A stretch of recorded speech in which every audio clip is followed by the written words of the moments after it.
is AJ Sankofa, and I am the founding partner and pastaio of ESO Artisanal Pasta.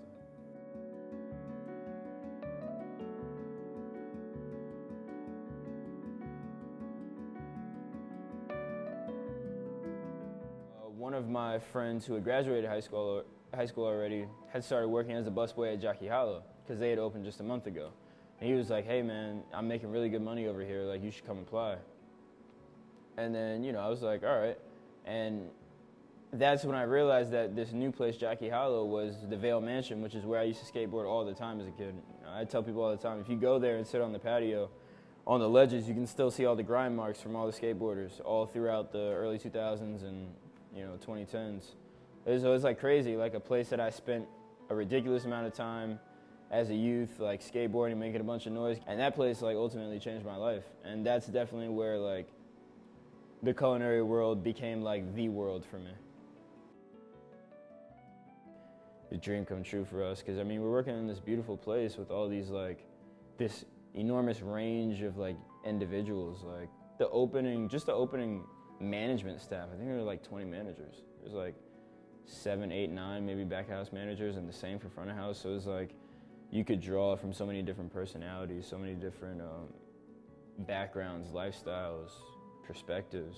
And then on top of that, the place itself was so beautiful and inspiring. And then on top of that, they were serving like octopus, and I never even knew you could eat octopus at that point, you know what I mean? So it was like crazy for me, like as a kid, just like being exposed to all this and like having this information like jam-packed into my brain, all from a place that I used to just skateboard on. That's all I ever thought it would be good for. Yeah, I started as a busboy, and I worked my ass off, for lack of a better word. And I definitely made it apparent to everybody that it was like I wanted to move up. Like I want more, you know what I mean? And so I went from being a busboy to like being a busboy and studying the menu really hard, studying the wines really hard, because they had there what's called a captain's exam, which is a test that you can take, or that you have to take in order to get promoted. And so I remember I was working as a back waiter. Isaiah and I, we graduated high school early actually. So our last semester of high school ended in December, and then we actually started the early college challenger program at CCM. So we actually obtained 16 college credits before we went into our actual freshman year at college at our respective universities. We would wake up, straight to school, straight to work, study all night. We would like kind of try to flip back and forth. We would study psychology, then we would study the first courses. Then we study business, then we study the second courses. Then we would study English, then we would study the third courses. We would just like flip back and forth, because at that point, and it kind of still, like the culinary world was just as important, if not more important than, county college, just to get ahead on, the freshman year. So it was really intense. I guess a really, like fond memory I have of all that is one day I was walking through the kitchen, just busy, going through per usual super fast, and I remember the chef, as I was about to turn the corner, Chef Kevin Sipple, he yells out, he's like, AJ, you're doing a great job, buddy. You ready to start running food next week? And I was already turning the corner, and there's a bunch of people in the kitchen already open, and things are already going on, and I'm like, yes, chef, and it just kind of ran away, not really thinking anything of it at all. And I remember like 2 nights later, the schedule came out, and I was on the whole next week for training as a food runner. Once I became a food runner, that's when it was like, well, I guess apparent to me that like chefs are like badass. Like I thought, I was like constantly just floored and amazed by everything that they were doing, from calling out the tickets, to putting all this beautiful food up, to the pasta cook like flipping all these pans, and Jockey Hollow was cool because you could get anything there. You could get a burger, you could get a 12-course tasting menu. I mean, you could get whatever you want. You could get a hot dog. Like, it was ridiculous. It's like, so seeing all that and seeing what it takes to put that together and being a part of it in a sense, like, the food runners there, we would pick herbs, we would run down to Middle Earth or down to the freezers, just whatever the cooks needed, because it was such a huge building, they couldn't always leave the line, we would do that for them. So, I started to feel like I was a part of the team, and I started to build relationships, throughout the kitchen, and especially with the executive chef, which another thing that just, there's parts of my life, or pretty much what my life is wouldn't exist. I tell people all the time, without Jockey Hollow. But then on top of that, without the individuals that kind of scooped me up along the way, and Chef Kevin was definitely one of those guys that just like gave me the path and let me run with it. And so, as time went on, I would start, bugging him about working in the kitchen. Eventually, it was like, all right, come on Sundays, come work brunch, because no one wants to work brunch. So I would come in on Sundays, work brunch service, and, I would just help out. And then I would start helping out during lunch service, peeling vegetables, picking herbs, just pretty much doing kind of the same as what I was doing as a food runner, but with a chef's jacket on. Then it was like, all right, now you're the brunch garde cook. And like, I spent months messing that up. Burgers, French toast, fried chicken sandwiches, salads, granola. I mean, to me, like, I could not comprehend for the life of me how one person could handle doing all the things you had to do on that station during brunch. And brunch was like the easiest station to work. And so I spent months and months just messing that up. Part-time, quote-unquote, back of house, full-time front of house. But I would work as much in the back of the house as I could, so I would end up getting, no sleep. And this was like in the summertime, moving into my freshman year of college, and that was at FDU.